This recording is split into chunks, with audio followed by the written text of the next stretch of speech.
Donc, bon matin. Je ne sais pas si tout le monde m'entend. Donc, ça, dans le fond, je me présente aujourd'hui pour vous parler de la parole. On va voir, là. T'as pas le son? T'entends bien pareil? Oui? OK. Parlez plus fort. Donc, c'est ça. Donc, je me présente devant vous là, pour vous annoncer la parole. C'est vraiment avec crainte et tremblement là, que je me présente devant vous, sachant que la parole dit qu'il n'y a pas beaucoup d'entre vous qui enseignent, car ils seront jugés plus sévèrement. Elle dit aussi que celui qui enseigne s'attache à son enseignement. Donc, ce que je vais vous annoncer, c'est vraiment quelque chose que moi, je dois porter premièrement. Et vous allez voir, je pense que c'est vraiment Dieu qui m'a guidé à travers ça. Donc, on va prier pour que Christ là, se manifeste à travers sa parole, puis que l'Évangile soit révélé, puis les cœurs aussi. Donc, Père éternel, je te remercie, Seigneur, pour la grâce que tu nous fais de pouvoir présenter ta parole, Seigneur. Puis, je te prie qu'elle ne retourne pas en toi sans avoir fait son effet, Seigneur. Puis, transforme nos vies, que ton Saint-Esprit soit sur nous, qui nous dirige, afin qu'on soit des bons et fidèles serviteurs. Dans ton précieux nom, Jésus. Amen. Amen. Donc, je vais vous parler de l'idolâtrie, qui est, même dans le Nouveau Testament, c'est quand même un péché qui est rapporté de se détacher de ça. Donc, on peut aller à la prochaine.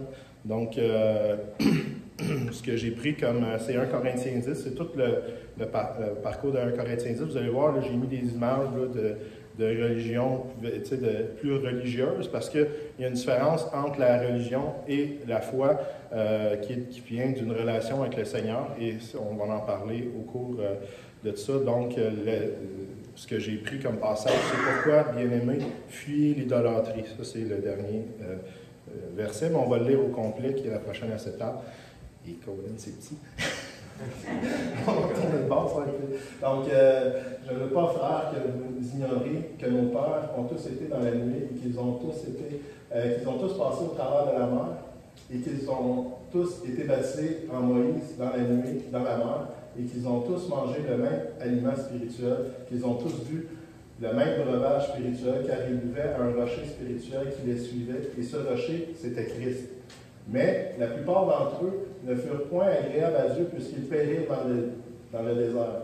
Or, ces choses sont arrivées pour servir d'exemple, afin que nous n'ayons pas de mauvais désirs, comme ils en ont eu. Ne devenez pas point idolâtres comme quelques-uns d'eux, selon qu'il est écrit, le peuple s'assit pour manger, pour boire, puis se levèrent pour se divertir. Ne nous livrons point à l'impudicité comme quelques-uns d'eux s'y livrèrent, de sorte qu'il en tomba 23 000 en un seul jour. Ne tentons point le Seigneur comme ils tentèrent quelques-uns d'eux qui périrent par les serpents. Ne murmurez point comme murmurèrent quelques-uns d'eux qui périrent par l'exterminateur. Ces choses leur sont arrivées pour nous servir d'exemple, et elles ont été écrites pour notre instruction, à nous qui sommes parvenus à la fin des siècles. Ainsi donc, que celui qui croit debout prenne garde de tomber.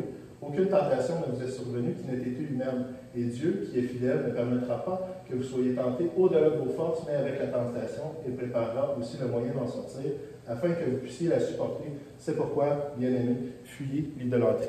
Donc, on va prendre certains versets comme le pasteur fait d'habitude. Donc, on va aller à la prochaine. Oui, c'est vrai. Les points que je vais voir aujourd'hui, c'est entre autres comment fuir l'idolâtrie. Donc, c'était dans l'Ancien Testament, c'est aussi dans le Nouveau. Comment on fait? Ça, c'est des points qui sont abordés. On ne les passera pas toutes, mais ils sont inclus dans l'enseignement. Donc, je voulais vous les nommer pour que vous les sachiez. Fuir les idoles, ceux qui sont fabriqués et ceux qui sont déjà existants. Ceux qu'on va fabriquer, vous allez voir, ils vont faire un veau d'or, mais il y en a qui sont partis d'Égypte avec des idoles, des statuettes. Donc, fuir aussi le divertissement. Ça sert pour manger, pour boire, souvent pour se divertir.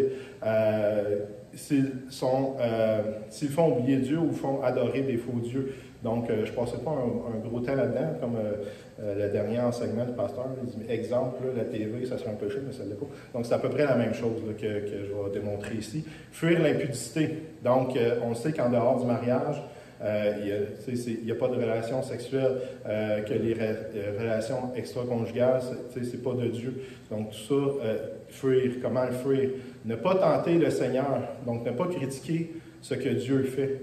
Faire confiance à nos conducteurs, tels les gens de Béré. Donc, tout ce que je vous dis, allez vérifier. C'est vraiment ça que la parole dit. On fait la même chose avec nos pasteurs, nos enseignants.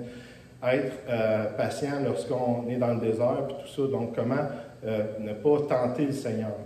Ensuite, ne point murmurer. Donc, ne point chercher et entretenir des querelles. Ne point cacher sa pensée et nourrir secrètement des animosités, de l'amertume, on va le voir aussi là-dedans.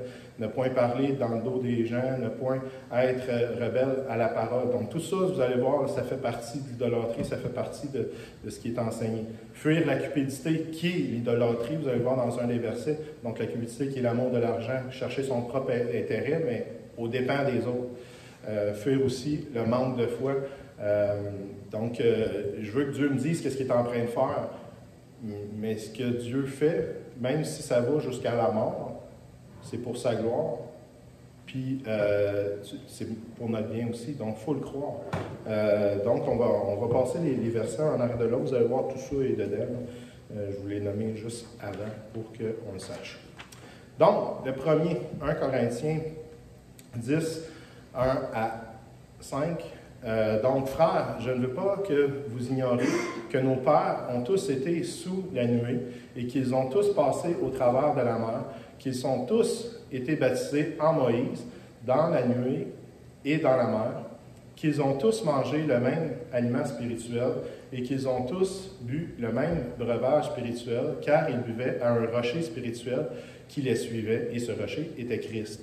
Donc, ça met la table à l'Ancien Testament quand ils ont Exode, Nombre, si vous allez lire, vous allez voir que Dieu sauve son peuple, les sort d'Égypte, etc., les amène, les font traverser. Et Moïse, juste le nom de Moïse, c'est tiré des eaux. Donc, déjà en partant. Et ensuite, ils ont été baptisés en passant dans la nuée, parce que la nuée les précédait, et aussi dans la mer. Donc, ils ont vraiment vu dans l'Ancien Testament, ils ont passé par les eaux du baptême qui étaient en passant par la mer, 2 colonnes d'eau, c'est pas commun en passant. Donc c'est vraiment un miracle. Et ça, ils ont ils ont mangé un aliment spirituel qui était la manne. Ils ont bu un breuvage spirituel qui était l'image de Christ. Quand Moïse a frappé le rocher, puis l'eau s'est mise à couler, c'est Christ qui était frappé. Et c'est l'eau qu'ils ont bu. Donc, on voit que tout pointait à Christ, déjà dans l'Ancien Testament, puis là, Paul nous le rappelle dans Corinthiens. Mais la plupart d'entre eux ne furent point agréables à Dieu, puisqu'ils périrent dans le désert. Donc, on va voir que la conséquence du péché, c'est toujours la mort. C'est ce que Dieu dit dans le jardin, c'est vrai. Donc, ensuite, ces choses sont arrivées pour nous servir d'exemple. Afin que nous n'ayons pas de mauvais désirs comme eux, ils en ont eu. Donc, c'était vraiment un exemple pour nous. Donc, tout ce qui est passé dans l'Ancien Testament, c'est un exemple pour nous aujourd'hui. Et j'ai mis des versets. Ici, c'est... je vais juste m'enlever là-bas. Jacques 1, 13. Oui, Jacques 1, 13 à 18. Que personne, lorsqu'il est tenté, ne dise que c'est Dieu qui me tente, car Dieu ne peut être lui-même tenté car Dieu ne peut être tenté par le mal et qu'il tente lui-même personne. Mais chacun, lorsqu'il est tenté, est attiré et avancé par sa propre convoitise, puis la convoitise, lorsqu'elle a conçu, enfante le péché consumé produit la mort. Donc c'est une loi de Dieu, c'est toujours, c'est pas tout le monde. Ne vous y trompez pas, frères bien-aimés. Toute grâce excellente et bon parfait descend d'en haut, du Père des Lumières, chez lequel il n'y a ni changement, ni honte de variation. Il nous a engendrés selon sa volonté, mais la parole de vérité par la parole de vérité, afin que nous soyons en quelque sorte les prémices de sa création. Donc, comment échapper à ça, l'idolâtrie? Ça nous a servi d'exemple. Donc, c'est en Christ, c'est déjà fait. Il nous a engendrés selon sa volonté. Donc, c'est fait, c'est la nouvelle création. Et c'est pour ça que ça a été, je voulais vous le rappeler, parce qu'on l'a vu comment on échappe au péché. Ça a été enseigné, c'est marcher selon l'Esprit, vous n'accomplirez pas le désir de la chair. Mais dans notre nouvelle nature, on a ce pouvoir-là. Ensuite, dans Colossiens 3,5, faites donc mourir les membres qui sont sur la terre, l'impudicité, l'impureté, les passions et les mauvais désirs.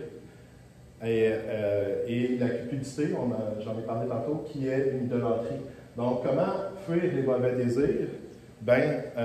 C'est en les faisant mourir. On l'a vu avec la TV, comment on se débarque de la TV, on la garoche dehors. Mais il faut faire mourir les membres de la chair pour marcher selon l'esprit. Donc, on peut aller à la prochaine. Donc, devenez point idolâtres, comme quelques-uns d'eux, selon qu'il est écrit, le peuple s'assit pour manger et pour boire, puis se levèrent pour se divertir. Donc, le contexte est dans Exode 32, 6, 8. Le lendemain, ils se levèrent de bon matin et ils offrirent des holocaustes et des sacrifices d'action de grâce. Le peuple s'assit pour manger, puis pour boire, puis se levèrent pour se divertir. Un peu plus loin, à 7, l'Éternel disait à Moïse, va, descends de la montagne, car ton peuple que tu as fait sortir d'Égypte s'est corrompu. Ils se sont promptement écartés de la voie que je leur avais prescrite. Ils se sont fait un veau en fonte, ils se sont prosternés devant lui, ils ont offert des sacrifices et ils ont dit, Israël, voici ton Dieu qui t'a fait sortir du pays d'Égypte. Donc ça, c'est le comble. Je pense que c'est le comble de l'idolâtrie. Là. Ils se sont, puisque Moïse était sa montagne, le contexte, Moïse était sa montagne, ça faisait 30, près de 40 jours qu'il était là, il dit, il ne redescend pas, fait que, il est peut-être mort, fait que là, ils se sont fait un roulard. Donc, l'idolâtrie dans le cœur de l'homme, c'est ça qu'il faut qu'on voit. Donc, comment qu'on l'arrache de là? Ici, on voit que cette idolâtrie les a poussés à se faire une idole.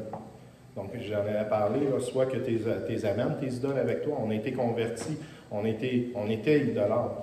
On est sorti de quelque chose. Des fois, on sort de quelque chose, on amène quelque chose avec nous autres. Donc, c'est quoi qu'on a amené avec nous autres? Ça, il faut le reconnaître, c'est par la parole, c'est à la lumière de la parole qu'on va voir qu'est-ce que j'ai tiré, qu'est-ce que j'ai amené de mon ancienne vie. Et qu'est-ce que je me suis bâti comme idole? Parce qu'on peut se faire une vie aussi. On peut se dire, on peut avoir une idée de c'est quoi notre vie maintenant qu'on est sauvé et s'en faire une nouvelle, puis l'adorer. Et donc, je voulais montrer ça ici, que c'était également. Donc, se sont promptement détournés des faux dieux qui étaient dans leur pays d'esclavage, sont sortis de l'esclavage, mais pour les amener dans le pays de la promesse. Mais Christ dit, si tu crois en moi, tu n'auras pas faim, pas soif. C'est ce qu'il a dit au puits. Puis il a dit aussi, vous allez manger mon corps. Il aura la vie éternelle, moi et mon Père, nous l'aimerons. Je n'ai pas cité le verset, mais c'est ce que la parole dit. Oui, mon frère. Mon frère, tu connais bien ton message, puis on t'aime. Parle moins vite. Okay. Parce que tu connais tes textes, tu connais tes choses, puis c'est tellement puissant et important ce que tu dis. OK. OK, parfait. C'est juste parce que je suis qualité. C'est bon. Merci de me rappeler alors. Merci, mon frère. Donc, je vais y aller plus lentement d'abord. Donc, ici, dans 1 Corinthiens, j'ai dit ici, 1 Corinthiens 18, ne nous livrons pas à l'impudicité, comme quelques-uns d'eux, en mentionnant ceux qui étaient dans l'Ancien Testament, s'y livrèrent, de sorte qu'il en tombera 23 000 en un seul jour. Donc, le salaire du péché, c'est la mort. Tout le temps. Il n'y a pas de peut-être, non, tout le temps. Dans Nombre 25, pour mettre le contexte, Israël demeurait à Sittim et le peuple commençait à se livrer à la débauche avec les filles de Moab. Et plus loin un peu, dans Nombre 25, 9, il y en a eu 24 000, bon 24, 25, c'est quand même 20 000, là, qui moururent de la plaie. Donc c'est une plaie qui avait été envoyée. Dans le psaume 106, vous allez lire le psaume 106, là, vous allez voir, il parle vraiment de la sortie d'Égypte et tout ce qui se passe. Ici, je le cite, mais je le cite aussi plus loin. Psaume 106, 29. Ils s'irritèrent et ils irritèrent l'Éternel par leurs actions, et une plaie fit irruption parmi eux. Et comment c'est relié au Nouveau Testament? Dans 1 Corinthiens 6, 18. Fuyez l'impudicité. Donc, quelque autre péché qu'un homme commette, ce péché est hors du corps. Mais celui qui se livre à l'impudicité pêche contre son propre corps. Ensuite, dans Éphésiens, que l'impudicité, qu'aucune espèce d'impureté et que la cupidité ne soit même nommée parmi vous, tel qui convient à des saints. Donc ça, ce que je voulais mettre l'accent ici,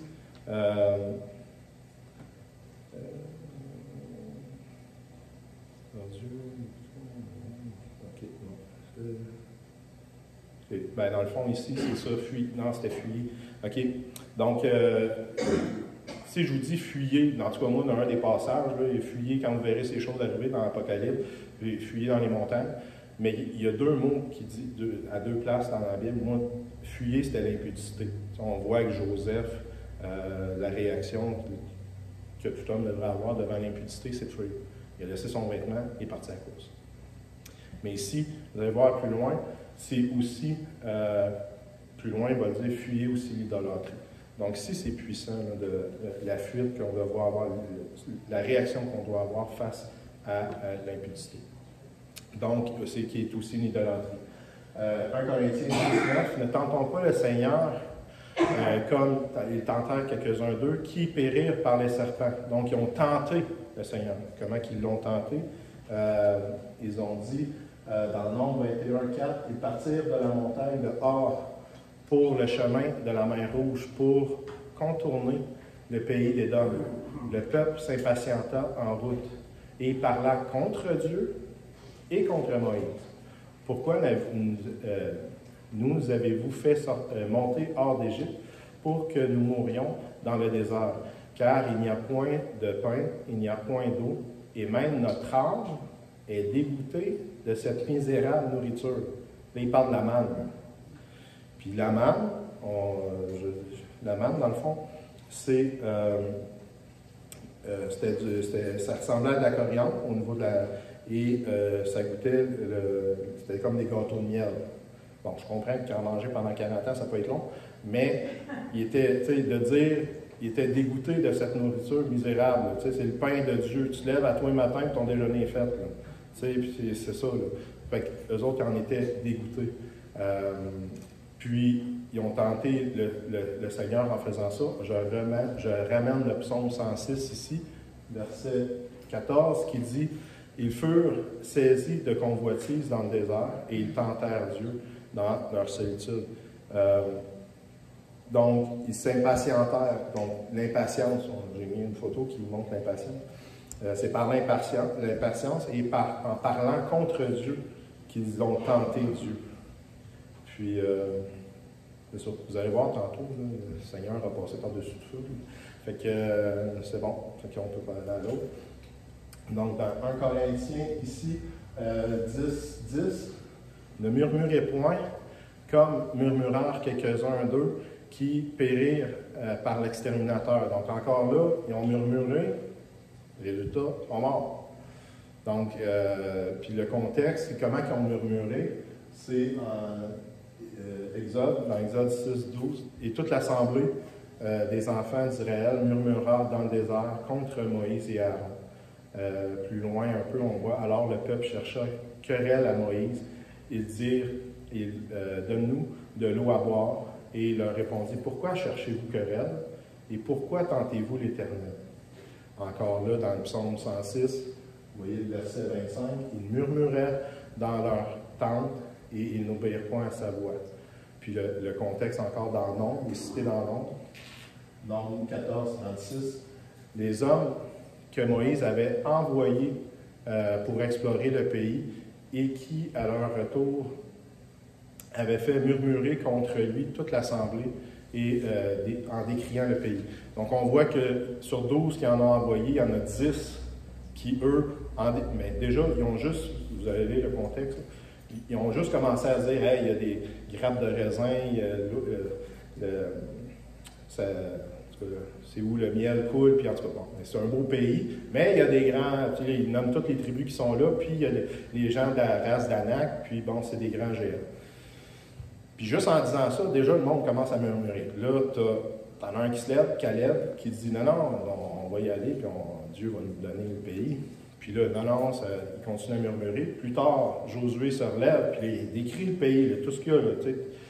puis eux autres, ils continuent à murmurer. Donc, sauf 2 qui ont eu, en guillemets, la foi. Les autres, ils ont tous amené le peuple à murmurer, puis c'est là qu'est arrivé l'exterminateur.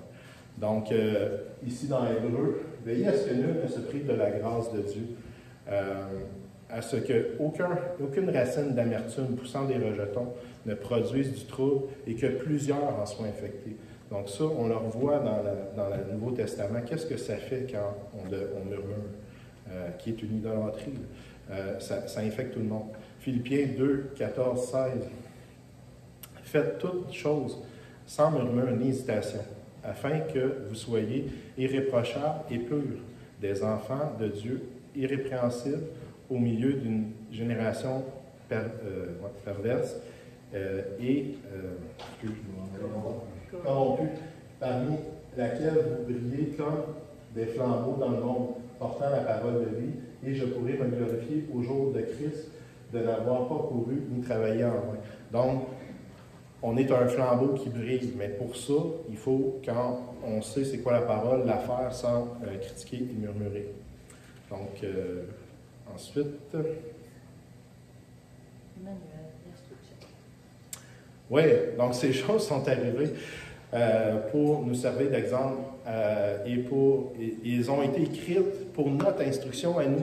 Donc, pourquoi Dieu, c'est pour l'instruction, il a tout écrit pour nous. À nous qui sommes parvenus à la fin des siècles. Ça ne peut pas être plus nous autres que ça. Et il nous a donné un manuel. Et ça, c'est sa parole. Donc, c'est vraiment important qu'on suive les instructions. Ensuite,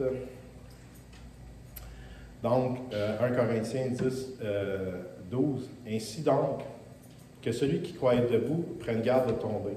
Donc, c'est pas parce que, c'est ça.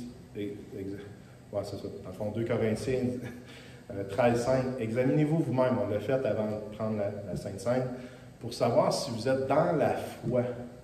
Éprouvez-vous vous-même. Et c'est là que je vais parler de la différence entre la religion et une relation. La religion, c'est que tu fais des choses pour gagner la faveur de Dieu. La relation avec Christ, c'est parce qu'il t'a tellement aimé, parce que tu as reçu son pardon, parce que tu as la grâce, parce que tu as la paix, parce que tu as reçu sa miséricorde, sa bienveillance, son soutien, que là, tu vas faire quelque chose pour lui. En retour. C'est parce que tu as tellement reçu que tu donnes. Donc, c'était vraiment le point que je voulais monter. L'autre en dessous, c'était 1 Corinthiens 8, 9. Prenez garde toutefois que votre liberté ne devienne pierre d'achoppement pour les plus faibles. Ça, c'était pour parler du divertissement, mais on va passer par-dessus. Donc, finalement, comment on se sort de là? Ben, Dieu nous a déjà tout donné dans sa parole. 1 Corinthiens 10, 13 nous dit « Aucune tentation vous est survenue qui n'ait été humaine. Et Dieu, qui est fidèle, ne vous permettra pas que vous soyez tentés au-delà de vos forces, mais avec la tentation, vous préparera aussi le moyen d'en sortir, afin que vous puissiez la supporter. » Donc, tout ce qu'on va avoir comme tentation, on l'a vu, que ce soit le murmure, que ce soit n'importe quoi, ça vient de nous. Mais il n'y a rien qu'on n'est pas capable de passer par-dessus parce que lui, il sait de ce qu'on a besoin, puis il a déjà préparé la façon de s'en sortir. Et sa façon de s'en sortir, vous allez voir, ça vient de la parole.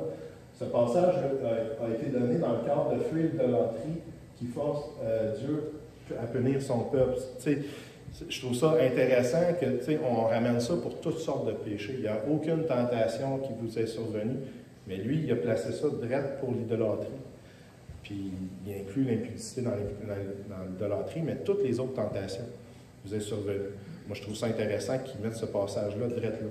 Nous rappelle que Dieu donnera toujours la façon de s'en sortir, ça je viens de le dire, et pour fuir. Et aussi que ce passage nous rappelle que Jésus lui-même s'est sorti des tentations du diable en citant les Écritures, la parole inspirée de Dieu. Donc, comment il s'en est sorti? Bien, si tu te prosternes devant moi, on va te donner tout. Tu ne tenteras pas le Seigneur ton Dieu. Tu sais, il dit, tu adoreras Dieu seul. Il transforme ses pierres en pain. Il a cité les Écritures, tu ne mangeras pas le pain seulement. Il dit, garoche-toi en bas, les anges vont te rattraper. Là, il ne tentera pas le Seigneur. C'était tous les critères d'idolâtrie. Toute la gang, les trois. ça en est sorti quand même avec la parole. Donc, tu sais, j'ai trouvé ça intéressant de voir comment Christ lui-même cite la parole. Ensuite, ouais. En Corinthiens 10:5, mais la plupart d'entre eux ne furent point agréables à Dieu puisqu'ils périrent dans le désert. Donc, c'est ça. Donc, ils ont tous péri. Donc, le salaire du péché, c'est la mort. C'est pourquoi, bien-aimés, fuyez l'idolâtrie. Donc, comme je vous disais tantôt, on fuit l'impudicité. On a appris à fuir l'impudicité qui est un péché. Il faut fuir l'idolâtrie. Donc, parce que de toute l'idolâtrie, tentation, etc., le murmure découle ce péché-là. Dans Jean 15:5, je suis le cep et vous êtes les serments. Celui qui demeure en moi et en qui je demeure porte beaucoup de fruits, car sans moi, vous ne pouvez rien faire. Donc, on a la solution, c'est Christ. S'il faut rester attaché à Christ, c'est Christ qui nous empêche de pécher. Colossiens 1:23, 21, 23.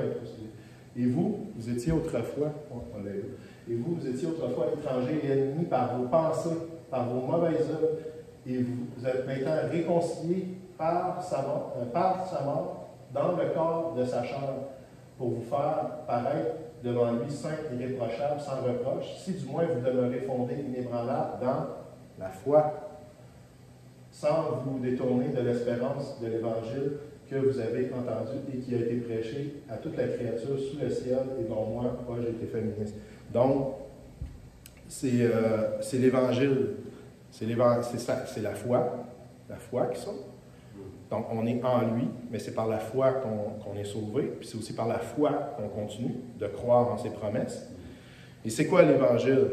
Bien, l'Évangile, c'est que Dieu a tant aimé le monde qu'il a donné son Fils unique afin que quiconque croit en lui ne périsse point, mais qu'il ait la vie éternelle.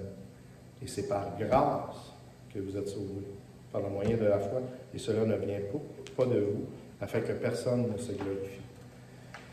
Donc, Dieu invite à la repentance des idolâtres et surtout à une vie de reconnaissance. Donc, moi, j'ai reçu ce message-là et je suis idolâtre, je ne pose pas de questions. Si vous demandez même à certains amis, ils vont dire Alexandre, tu es religieux.